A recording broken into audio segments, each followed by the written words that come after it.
Hi everyone, Madu Koga here. So in this video, I just want to briefly go over some new updates to my language list. I haven't added any new languages or taken away any languages, but it's more about how I have it organized. Um, so not that much has changed, except what I'm about to show you. So I have, you still have a group one and group two. Also known as the A list and the B list. And so group one, coincides with these particular levels, B1 to B2 and C1 to C2, which more or less corresponds with intermediate to advanced to mastery. Here's a quick side note here that when determining like someone's proficiency in a language, like for example, how to classify someone as bilingual, trilingual, multilingual, polyglot, or hyperpolyglot. So the number of languages that they take into account are only the ones that the person can speak at a B2 or above level. So that roughly corresponds with B2 is kind of like a intermediate to advanced level or somewhere in between. Um, and you can say upper intermediate or lower advanced. So this is where um, fluency begins at that level. So taking that into account, for example, if a person speaks 4 or 5 languages, they will be considered multilingual. If they speak, I believe it's 6 to 12 languages, they'd be considered a polyglot, and anything over 12 would be hyperpolyglot. And I think it's important to bring that up because there's a lot of confusion regarding this term polyglot, and so I just thought y'all should know like its actual official definition. So again, it refers to languages that one can speak at a B2 or above level. So with me, I have around 8 languages in group one, and group one also encompasses B1, so that's less than fluent. I guess you can B1. I would consider that like semi-fluent. So at any rate, so yeah, my obviously group one or A list are my top priority languages that I want to learn. From intermediate to advanced to mastery levels. They're not in any particular order, but the only thing is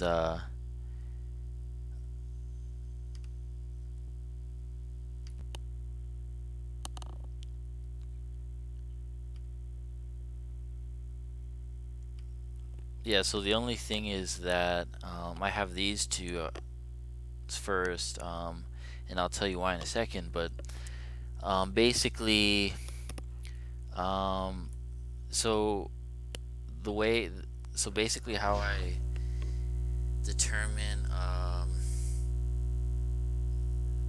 so it all depends on how the frequency of study, right? So obviously the higher the level, the more frequency of study. So for example, anything in my A list or group one, I will be using and or learning, studying that language, on a weekly to monthly basis. So no, at very least on a monthly basis. Whereas group two or B list will be less frequently, from a monthly to a yearly basis, to, in the case of A0, just infrequently or sporadically. But yeah, I'll get to that later. But for now, I want to go over just quick. A lot of these they remain the same. But just to go over it quickly again, we have Cherokee, Zalagi, Gawonihisti. And as I've made clear in previous videos, that my main focus now is on the Giduhwa dialect, Eastern Cherokee.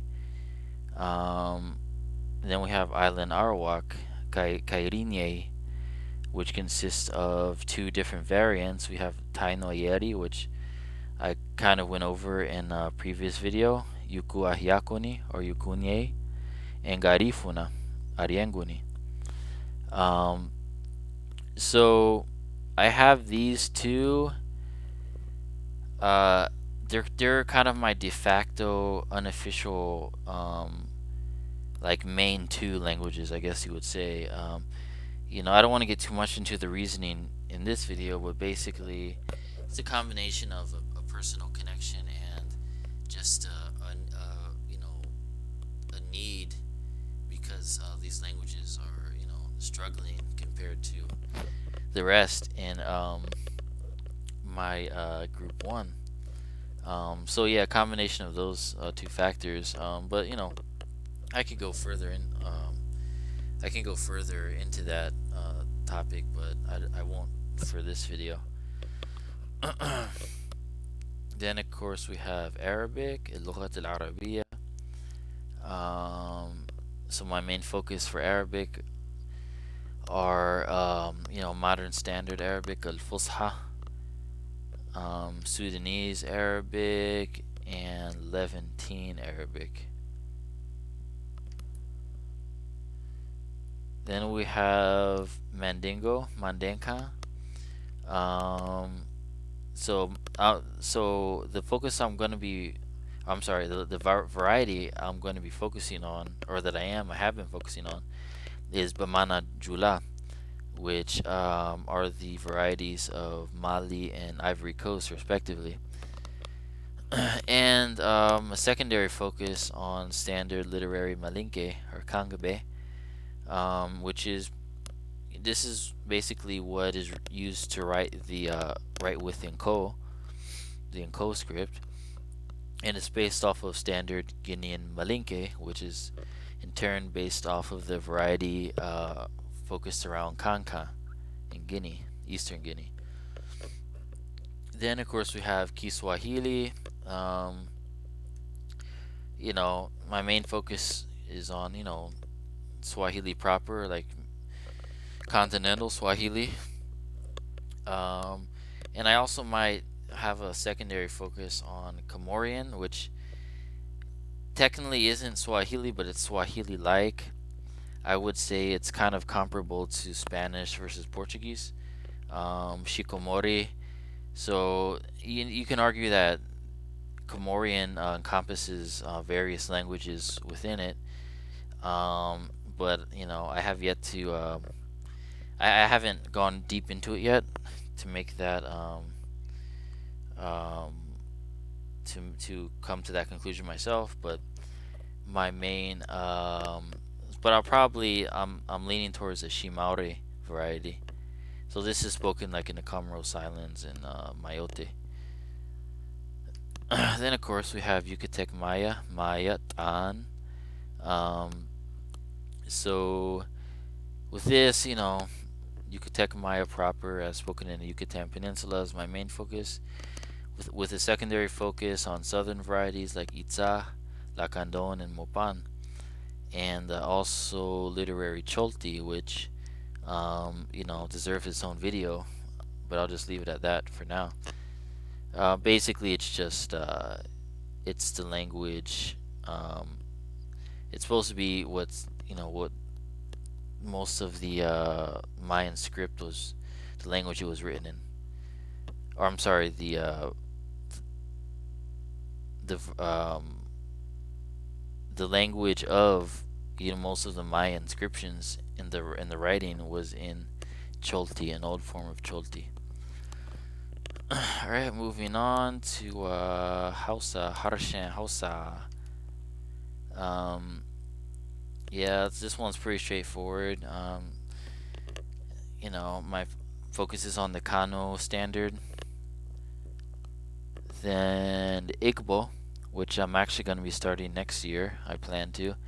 Asasa Igbo. So this one's a little more complicated. Whereas there's a lot of different dialects within Igbo. Um, so my main focus is going to be on a southern dialect, which I have resources for, which is spoken in Imo and River State, and also focus on Delta Igbo, or technically Igboid varieties, Okba and Ikwere of River State, and possibly Ika of Delta State as well. I haven't gone deep into these yet, so I couldn't. I mean, I know they're all pretty close to each other. You know, these Igboid Delta varieties of the Niger Delta and Igbo, but I have yet to. Next year I'll let you guys know what I found out about that. But yeah, on to group two, or the B list. So as I said, this group is.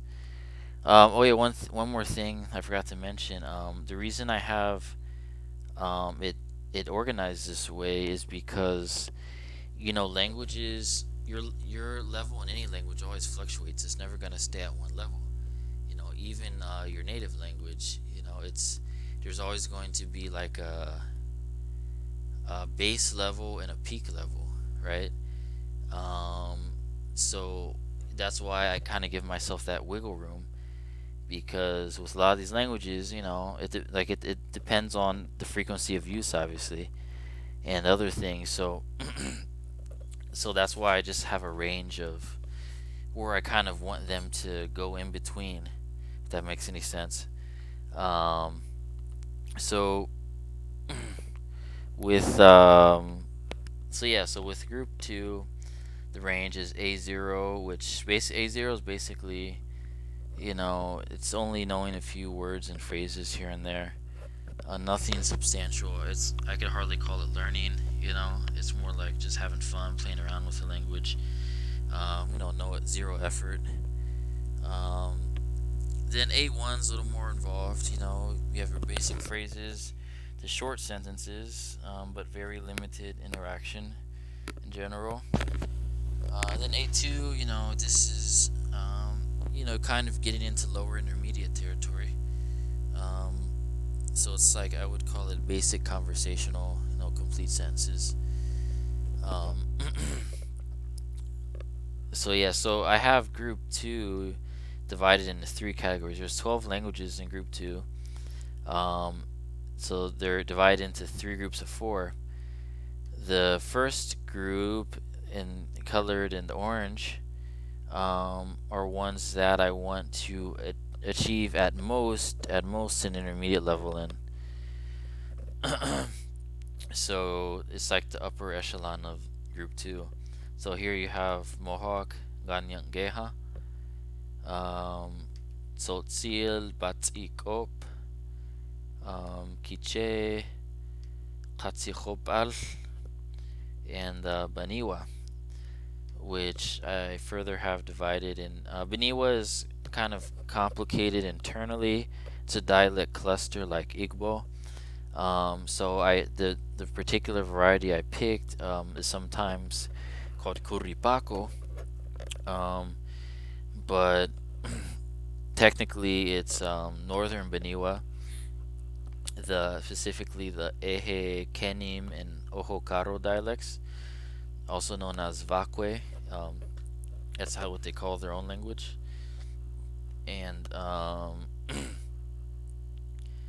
and a secondary focus on the Resigaro, which technically isn't Baniwa, but it's pretty closely related, and I just kind of find it fascinating. All right, now to the next list, which is kind of the middle group in between. So in the I guess that's a light orange color, perhaps. So these are basically gonna fluctuate. I want to fluctuate between between beginner and intermediate levels. Um, at least a beginner level.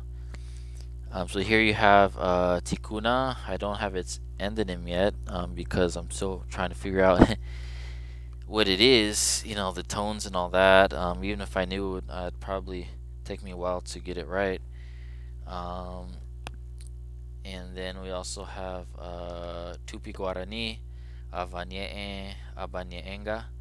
Um, so my main focus for this language is going to be on uh, Paraguayan Guarani. For obvious reasons. And the secondary focus on Tupinamba or Neengatu, which is kind of a trade language of the Amazon. And technically they're not the same language, but they're pretty close. I would say they share 50% mutual intelligibility. That is, more or less 50% the same. So half. Then we have Mendeia, um, Danwo, specifically the Western variety. Then on to the the lowest group, so this group, its range is, I want it to be A0 to A1, so that's limited to a beginner level. So at most, beginner level, at least just a limited level, which, technically really isn't learning, just memorizing a few key phrases and words. So here you have Embera Bedea, focus on northern Embera. Tamil, so I have Malayalam bunched in here. I know it's not the same language, but it's pretty close. As far as I can tell, like they say that Sri Lankan Tamil is often confused for Malayalam, and most Malayalam speakers, they understand Tamil to some degree. So, but my main focus is just is going to be on Tamil. Is the bigger one. Uh, then we have Bahasa Melayu. So this is basically the Malaysian and Indonesian languages. Um, a very underrated Southeast Asian language, in my opinion, for its size. And last but not least, we have Huron, Yamenda de Wandat. So I guess I probably should have added that there's two varieties of Huron that are in the process of being revitalized. Um, one they call Wendat, and the other one they call Wandat. So my focus will be on Wandat. So yeah, that's pretty much it. I can't think of anything else to add here. So, but yeah, thank you for watching, and I'll see you soon.